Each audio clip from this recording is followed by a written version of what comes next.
What a difference a couple of days makes. It's still freezing out there, but all that snow and ice we saw Tuesday finally melting away. With warmer temperatures in the forecast for the weekend, some businesses in Bentonville hoping it'll bring some more foot traffic after a very snowy and cold week. 5 News reporter Lauren Spencer spoke with some store owners on how they get through these winter months. November, December, it's, crazy, and then you fall off a cliff and it's January and February. As snow still blankets the grass and chilly temperatures still linger, businesses on the Bentonville Square say things can look a little emptier than usual. 89 is your total. At Blue Moon Bentonville, they were closed for 3 days this week. We have certain goals that we set for each month based on, what we know the month is going to be like. But when you have a short month already and then you lose 3 days, so it's basically a 25-day month. That's tough. Owner Tony Patton says by Thursday they could have opened their doors, but the question was, will the shoppers be out? We had a big sale online, and so that helped bring some sales in, and but it's definitely an impact. Plein air painting is where you go out and paint on site. At Art on the Square, artist and host Diana Sharon says in the 30 and 40 degree weather, their business is pretty good. But when you have this type of intense cold that we've had the last couple days and the snow, it does greatly affect the traffic that comes in. They ended up closing for 1 day during the storm, but she says the days they were open weren't normal days. It's very impactful. For all the artists. Actually, we've really almost lost 3 days. Things seem to be getting better. It's still not a typical Friday, but at least we've had, I've had maybe half a dozen people, and I'm thankful for that. And both businesses are looking forward to some warmer temperatures, maybe some snow to melt, and their doorbells to be ringing again. Thank you very much. It's good to see you again. The sidewalks are clear. The doors are open. In Bentonville, covering news where you live, Lauren Spencer, 5 News. Downtown Bentonville Inc. says another way to shop small this weekend is through the Bentonville Farmers Market, which in its indoor season right now, so no coat or gloves are required. Yeah, it was somewhat of a chilly day, but we're making progress. This morning, many of us woke up in the single digits, some low teens. By tomorrow, well, we're still going to be in the teens in northwest Arkansas, low 20s across the River Valley. But this is all part of a slow warming trend that sooner than later is going to actually take us into the 60s. We don't have to wait too long for some more mild temperatures. How about sunny and 45 tomorrow across northwest Arkansas? That's your forecast. May have a few clouds early in the day, but certainly the majority of the day should be full of sunshine. 57 to round out the weekend in northwest parts of the state. Lots of sunshine there as well. How about 49 tomorrow in the River Valley? 60 more than likely, at least for a couple of hours there come Sunday afternoon. All in all, a really nice weekend. You do want to be mindful of some additional black ice overnight tonight and probably overnight again tomorrow night. I do think by early next week, overnight low temperatures are going to be above freezing. That's some good news. When can you expect those 60s? We'll track that in our next best chance of rain here coming up in just a couple minutes. All right, Scott, thanks. Fort Smith City directors tonight tackling 2 issues that deal with making millions of dollars in sewer improvements. Directors approved increasing sewer rates by 3.5% each year starting June 1st and ending in 2030. They then decided to ask voters in a special election to reallocate a small part of a 1-cent sales tax for streets, bridges, and associated drainage to those sewer projects. Director George Katsavitz was the only director to vote against that plan. How many millions would we have had over the last 20 years if we'd really tightened our belt to go to this stuff instead of burdening the taxpayer? All I'm saying is if we're going to have to get a new way of doing business in the future, or we're going to be stuck like this for a long time. Okay. All we can do is refer a plan for their consideration, and then it's up to the people to decide. And, come that election in May, they'll go along with the plan that's proposed, or they won't. Voters will have the chance to decide the issue in a May 13th special election. New laws mean new changes for students across Arkansas this fall. Yesterday, the governor signed 2 new pieces of legislation into law, one banning cell phones in schools except in cases of emergencies. The other provides students with free breakfast to start the day.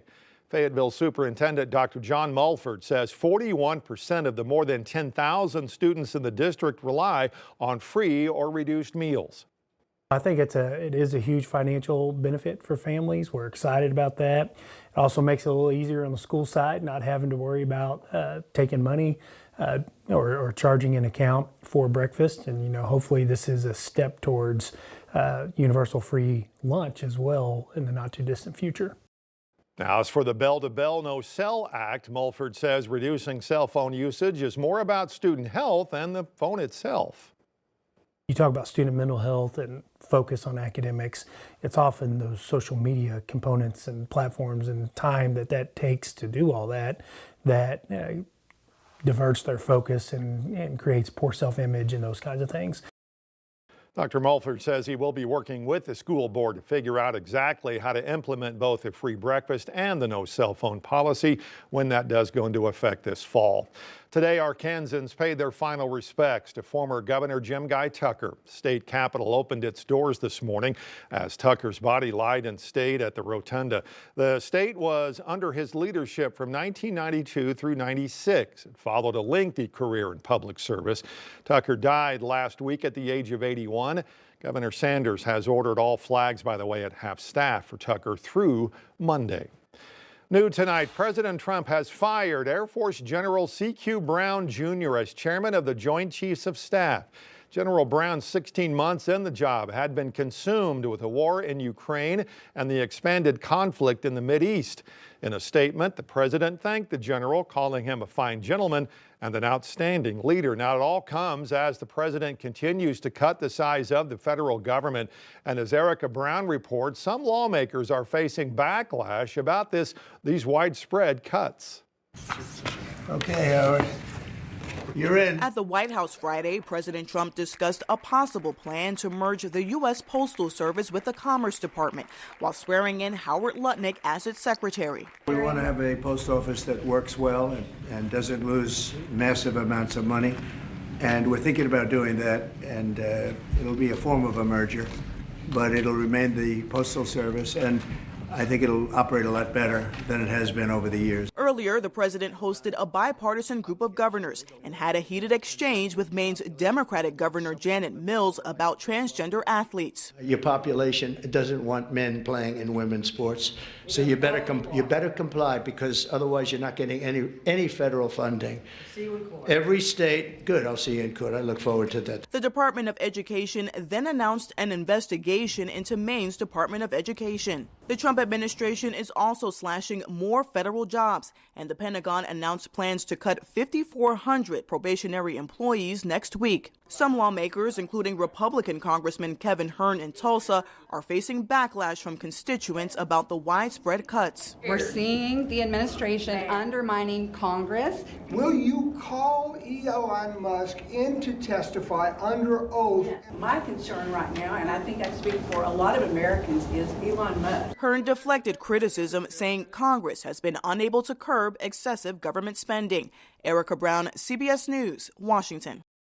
Those federal cuts also impacting the IRS. In fact, in Kansas City, at least 100 employees were laid off there yesterday. And as Samantha Boring reports, the local union representing those workers anticipates more layoffs, possibly up to 1,000 workers. A tax examiner for the IRS, Liv Alvarado, got a call Wednesday night from her job. They were just like, hey, come in tomorrow and turn all your stuff in. You're no longer with us. Coming into work Thursday, she's one of at least 100 workers who's now without a job. It was just a bunch of, well, am I going to have a job tomorrow? Am I not going to have a job tomorrow? It was just, yeah, it wasn't very fun. It's very weird in there. She was just 3 weeks away from completing her 1-year probationary period. I wish it would have been handled a lot better than it was. I wish they would have looked at performance and not just the date I started. The NTEU Chapter 66 union is trying to support those affected and encouraging them to print off all pay stubs and personal records. We're going to have to learn how to do more with less, and that's hard for any organization to do. NTEU Chapter 66 President Shannon Ellis says this could affect many programs that receive IRS revenue. The revenue that's collected from the Internal Revenue Service, it funds like 94 different programs such as WIC and food stamps and school lunches and programs like that that everyday Americans need and depend on. Now Alvarado and many others are figuring out their next step. I'm sure no one wants to deal with the IRS, so the fact that there's going to be even less workers here now, you know, stuff's going to take even longer, and these were real people with real jobs. That was Samantha Boring reporting. Now the tax agency now employs roughly 100,000 people compared with 80,000 before Biden took office. Well, back here at home, remembrances for Don Hutchings are set for tomorrow. The former Evangel Temple pastor died this week at a Fort Smith hospital. Hutchings had been with the church since 1989. Celebration of his life and ministry will be held tomorrow at 2. Visitation with family will start at 12:30. Fort Smith School District mourning the loss of one of its teachers. Stacy Bates, a beloved art teacher at Woods and Carnell Elementary Schools, passed away this week. District says the loss of Bates will be felt not only at the schools where she taught, but throughout the community. The school district says counselors, teachers, and administrators will be available to support students and staff as they cope with this loss. Another big drug bust on Interstate 40. Arkansas State Police say they found more than 1,700 pounds of illegal marijuana stuffed into these boxes in a tractor-trailer rig. They say they pulled over the truck for a traffic violation near Van Buren this week. The 2 men inside the vehicle now facing felony charges for trafficking a controlled substance. Happening this weekend, Best Friends Animal Society in Bentonville hosting some free workshops as we head into kitten season. Now, if you've never heard of that before, it's a challenging time for a lot of shelters. From April to October, many cats have litters, and shelters see a big increase in found kittens brought to their facilities. During these workshops, you can learn how to assess a found kitten and then determine if mom is still caring for them. Well-intended individuals often find kittens outside, and mom has to go out and search for food. So people will find a litter of kittens alone and think they've been abandoned. So this workshop will talk about ways that you can see if mom is still caring for the kittens, and if so, the best place for those kittens is to stay with mom until they're old enough. That workshop, by the way, happening tomorrow at Best Friends in Bentonville from 2 to 3 o'clock in the afternoon.